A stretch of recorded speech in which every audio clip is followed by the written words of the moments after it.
Dubai Mall'muş.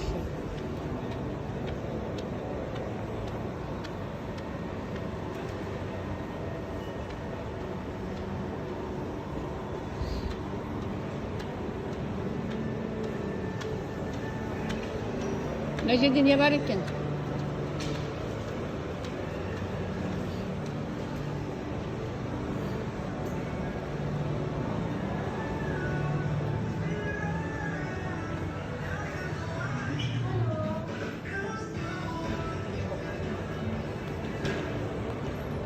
Hani üçüncü etаж.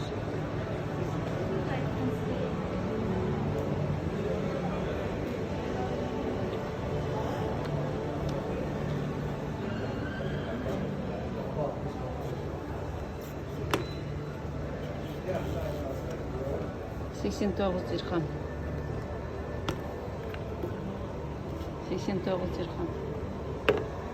Ucuz. Kaç kere gelip desem ben olur. Ucuz баға деген.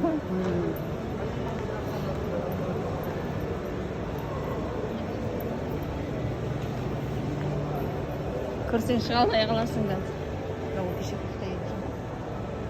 Кеттік үшінші этажға.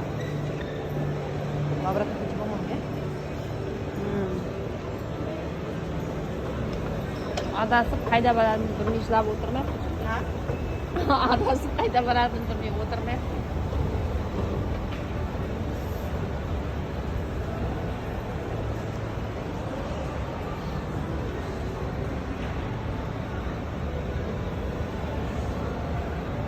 İkinci tarafa giremiz bak.